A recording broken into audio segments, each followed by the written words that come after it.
Hi hello welcome to Nageshwari vlogs. ఎలా ఉన్నారు? బాగున్నారా? నేనైతే చాలా బాగున్నాను.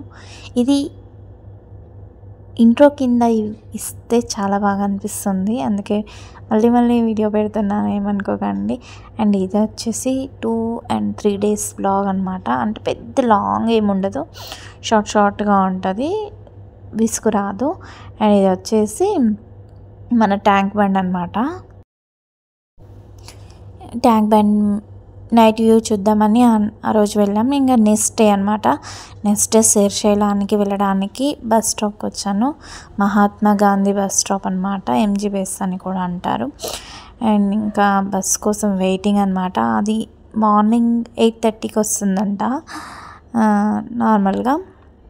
ఇంకా నేను బయలుదేరిపోయాను అనమాట. బస్సు వచ్చేసింది, బయలుదేరి చూడండి లొకేషన్స్ అయితే చాలా బాగున్నాయి. నేను అక్కడ వచ్చేసి ఏమీ చూపించను, అండ్ ఫ్యామిలీ మెంబర్స్ని కానీ అక్కడ ఏమి చూపించను, ఎందుకంటే వాళ్ళకి ఇష్టం ఉంటుంది ఉండదు అది మనకు తెలియదు కదా, ఎందుకు అనేసి వాళ్ళని ఏం చూపించట్లేదు. తర్వాత మన డ్యామ్ చూస్తూ అలా జర్నీ హ్యాపీగా కొనసాగింది. కాకపోతే లాంగ్ జర్నీ అస్సలు పడదు నాకు, చిన్నగా కడుపులో తిప్పడం అలాంటివి అవుతాయన్నమాట. లాంగ్ జర్నీస్ అస్సలు పడవు, బస్ జర్నీ అస్సలు పడదు, కార్లో కూడా పడదు జర్నీ. అండ్ ఆటో అండ్ బండి పైన అయితేనే కొంచెం సేఫ్గా వెళ్తాను. వంట అయితే చూడండి, మెజర్మెంట్ తీసుకోండి, కరెక్ట్గా వస్తాయి బాదుషాలు అనేది. ఇంకొంచెం సోడా వేసుకోండి, వంట సోడా. నాతో బేకింగ్ పౌడర్ లేదు కాబట్టి నేను కొంచెం ఎక్కువ వేసుకుంటున్నాను వంట సోడా. మీ దగ్గర బేకింగ్ పౌడర్ ఉంటే ఒక 1/2 teaspoon, అది 1/2 teaspoon బేకింగ్ పౌడర్ వేసుకోండి. కొంచెం రుచికి తగ్గట్టు సాల్ట్ కూడా వేసుకోండి, బాగుంటాయి టేస్ట్. ఇంకా పెరుగు, ఒక తీయని పెరుగు అయితే ఒక 4 spoons వేసుకోండి, పుల్లని పెరుగు అయితే ఒక 2 spoons సరిపోతుంది, ఎక్కువ అవసరం లేదు పెరుగు. నేనైతే పెరుగు కొంచెం తీయగానే ఉంది కాబట్టి ఒక 4-5 spoons వేసుకున్నాను. గీ అన్నమాట, ఇది నెయ్యి.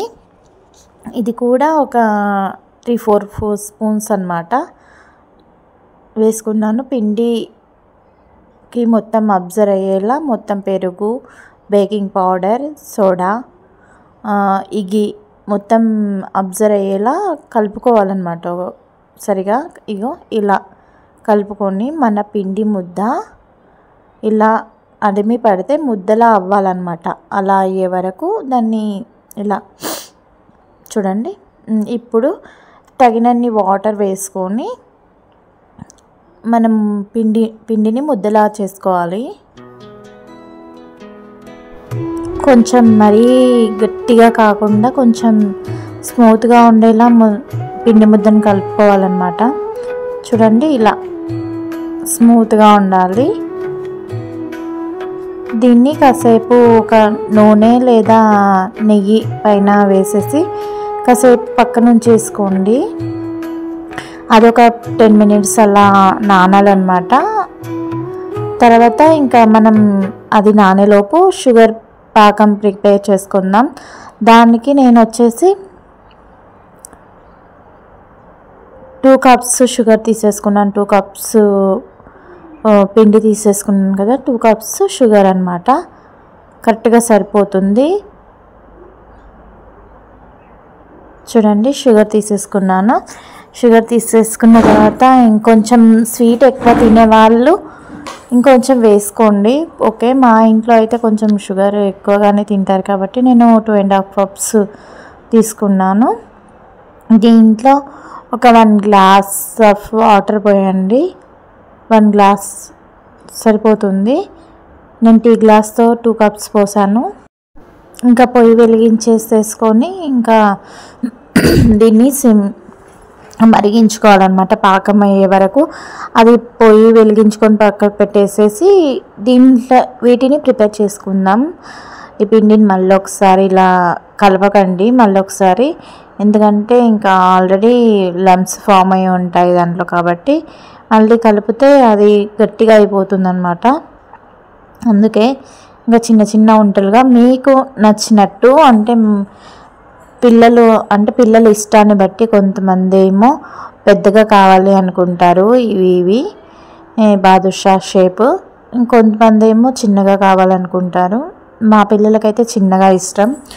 పిల్లల ఇష్టాలే మన ఇష్టాలు కదండి, అందుకోసమే పిల్లలకు నచ్చినట్టుగా చేద్దామనేసి నేను ఈ సైజులో చేస్తున్నాను. అంతే, చిన్నగానే చేస్తున్నాను. మొత్తం ఒక 20-25 దాకా అయ్యాయి ఈ పిండితో, 2 కప్స్ పిండితో. చూడండి, ఇలా రౌండ్గా చేసేసుకొని మధ్యలో చిన్న హోల్, మరీ వడ టైప్ పెట్టకండి, జస్ట్ అలా ప్రెస్ చేస్తే అయిపోతుంది అంతే. ఇవన్నీ ఇలా ప్రిపేర్ చేసి పెట్టుకునే లోపు పాకం ఇలా వస్తూ ఉంటుంది. మధ్య మధ్యలో కలుపుతూ వాటిని ఉండలుగా చేసుకుంటే సరిపోతుంది. చూడండి, కొంచెం ఇంకా పాకం రావాలి, కొంచెం తీగ పాకం టైపు, అంటే మరీ ముదురు టైపు కాదు, కొంచెం తీగ పాకంలా రావాలి. చూడండి, ఇవన్నీ చేసి పక్కన పెట్టేసుకున్నాను. తర్వాత నేను కడాయి పెట్టేసుకొని ఆయిల్ హీట్ అయ్యాక నేను ఇవి వేసేసుకొని కొంచెం, అంటే హీట్ అంటే మరీ హీట్ కాదు, కొంచెం హీట్ అయ్యాక ఇవి వేసేసుకుంటే కొంచెం లోపల పిండి కూడా మంచిగా ఉడుకుతుందన్నమాట బాదుషాలకి. మరి హీట్ అయ్యాక వేయకండి, ఎందుకంటే పైన కాలుతూ ఉంటాయి కానీ లోపల అంతగా ఉడకవన్నమాట, పిండిగా ఉంటాయి, అంత బాగోవు. నార్మల్ హీట్ అయ్యాక ఇవి వేసేసుకొని సిమ్లో అంటే మీడియం ఫ్లేమ్లో పెట్టేసుకొని ఫ్రై చేసుకోండి. చూడండి, ఇవి ఫ్రై అయ్యేలోపు మళ్ళీ పాకం కూడా ఒకసారి చెక్ చేయాలి. ఇవి కలుపుతూ ఉండాలి, అంటే మధ్య మధ్యలో అటు ఇటు టర్న్ చేస్తూ ఉండాలన్నమాట. వీటిని అయితే చాలా జాగ్రత్తగా వేయించాలి, దీంట్లోనే ఉందన్నమాట అంతా ప్రాసెస్. వీటిని మీడియం టు హై ఫ్లేమ్లో పెట్టుకుంటూ వేయించుకుంటూ ఉండాలన్నమాట. చూడండి, చాలా స్లోగా వేగుతాయి.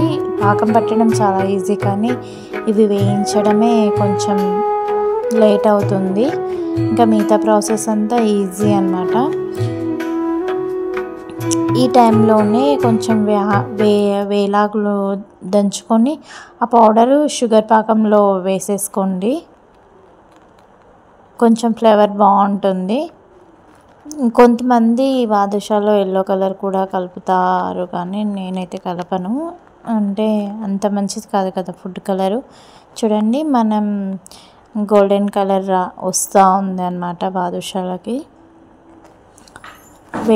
వేగుతూ ఉన్నాయి కదా, అప్పుడు అలా మంచి కలరిష్గా కనిపిస్తున్నాయి కదా, సూపర్గా. కొంచెం వేగాక ఇంకా మన బాదుషాలని పక్కకు తీసి పెట్టుకోవాలి. ఇంకొంచెం వేగాక చూడండి, ఈ కలర్ వచ్చాక సూపర్ కదా. ఇంకా మిగిలినవి కూడా వేసేసుకొని పక్కకు తీసి పెట్టేసుకున్నాను. ఇంకా షుగర్ పాకం కూడా అయిపోయింది, ఇంకా పక్కకు పెట్టేసుకున్నాం కదా. ఈ బాదుషాలని వాటిలో డిప్ చేసేయాలన్నమాట. మొత్తం ఒక 1 అవర్ ఉంచామనుకో, మొత్తం అబ్జర్వ్ చేసుకుంటుంది. సూపర్ జ్యూసీ బాదుషాలు రెడీ అయినట్టే. ఇంకా నేను తినేది మాత్రం చూపించలేదు, ఎందుకంటే కొంచెం ఎమర్జెన్సీగా బయటికి వెళ్ళేదంటే వేసేసి వెళ్ళిపోయానన్నమాట. మా పిల్లలు అయితే భలే ఇష్టంగా తిన్నారు, చాలా బాగున్నాయి, సూపర్గా ఉన్నాయి. టేస్ట్ కూడా చాలా బాగా వచ్చాయి. కొంచెం షుగర్ పాకం వేడిగా ఉన్నప్పుడు వేస్తే తొందరగా అబ్జర్వ్ చేసుకుంటాయి అన్నమాట ఇవి. చూడండి, సూపర్గా వచ్చాయి. ఇంకా 1 అవర్ తర్వాత చూసానన్నమాట తీసి, ఇంకా చాలా బాగున్నాయి.